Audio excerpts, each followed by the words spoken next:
ಇಲ್ಲಿ ಹೇಳಿದ್ದಾರೆ. ಏನ್ ಹೇಳಿದ್ದಾರೆ ಅಂದ್ರೆ, ಆನೆಯನ್ನೇರಿಕೊಂಡು ಓದಿರಿ ನೀವು, ಆನೆಯನ್ನೇರಿಕೊಂಡು ಓದಿರಿ ನೀವು, ಕುದುರೆಯನ್ನೇರಿಕೊಂಡು ಓದಿರಿ ನೀವು. ಈಗ ಸಾವಿರ ಜಟ್ಕ ಏರ್ಕೊಂಡು ಸಿದ್ದರಾಮಯ್ಯ ಓದವ್ರು. ಅವರೇ ಬರ್ದಿರೋದು. ಆನೆಯನ್ನೇರಿಕೊಂಡು ಓದಿರಿ ನೀವು, ಕುದುರೆಯನ್ನೇರಿಕೊಂಡು ಓದಿರಿ ನೀವು. ಆದ್ರೆ ಸಿದ್ದರಾಮಯ್ಯನವರು ಸಾವಿರ ಜಟಕ ಏರ್ಕೊಂಡು ಹೋಗಿದ್ದಾರೆ. ಏನು ಅವ್ರಿಗೆ ಏನ್ ಕೊಟ್ಟವ್ರೆ ಅಂತ ಹೇಳಿದ್ರೆ, ಇದೆಯಾ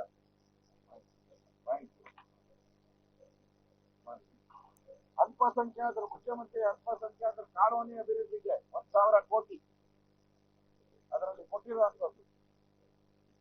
ಆಮೇಲೆ ವಕ್ಫ್ ಬೋರ್ಡ್ ನಾವ್ ಹೇಳಿದ್ರಲ್ಲ, ವಕ್ಫ್ ಬೋರ್ಡ್ ನ ಮುಚ್ಚಬೇಕು ಅಂತ ನಾವ್ ಹೇಳಿದ್ರಿ. ಈ ಸಿದ್ದರಾಮಯ್ಯ ವಕ್ಫ್ ಬೋರ್ಡ್ ನ ತೆರೆಯಕ್ಕೆ 150 ಕೋಟಿ ಕೊಟ್ಟಿದ್ದಾರೆ, ವಕ್ಫ್ ಬೋರ್ಡ್ ನ. ಆಮೇಲೆ ಇವರು ಫಾರಿನ್ ಹೋದ್ರೆ ಮತ್ತೆ 20 ಲಕ್ಷ ಆಯ್ತು, ಇವಾಗ 30 ಲಕ್ಷಕ್ಕೆ ಹೋಗಿ ಮಾಡಿದ್ದಾರೆ ಫಾರಿನ್ ಹೋಗಕ್ಕೆ. ಅಲ್ಪಸಂಖ್ಯಾತರ ಮುಸ್ಲಿಮರಿಗೆ. ಆಮೇಲೆ ಗುರುದ್ವಾರಗಳಿಗೆ ಎಷ್ಟು ಗೊತ್ತಾ? ಗುರುದ್ವಾರ ಜೈನರು, ಪಾರ್ಸಿಗಳು, ಬೌದ್ಧರು, ಸಿಖ್ರು ಅವ್ರಿಗೆಲ್ಲ 2 ಕೋಟಿ. ಕ್ರಿಶ್ಚಿಯನ್ರಿಗೆ 250 ಕೋಟಿ.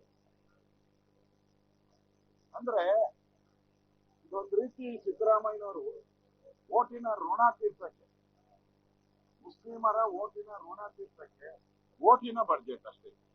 ಮುಸ್ಲಿಮರ ಬಡ್ಜೆಟ್, ಮುಸ್ಲಿಮರ ಹೇಳಿದೆ ಸಾಬರ್ ಬಡ್ಜೆಟ್, ಮುಸ್ಲಿಮರ ಬಡ್ಜೆಟ್ ಓಟಿನ ಋಣ ತೀರ್ಸ ಬಡ್ಜೆಟ್ ಅನ್ನ ಸಿದ್ದರಾಮಯ್ಯನವರು ಮಾಡಿದ್ದಾರೆ.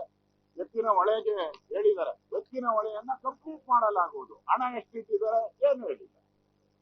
ಹೇಳಿಲ್ಲ. ಹಣ ಎಷ್ಟಿಟ್ಟಿದ್ರೆ ಹೇಳಿಲ್ಲ. ಕೃಷ್ಣ ಬಗ್ಗೆ ಹೇಳಿದ್ದಾರೆ, ಹಣ ಎಷ್ಟಿಟ್ಟಿದ್ದೀನಿ ಹೇಳಿಲ್ಲ.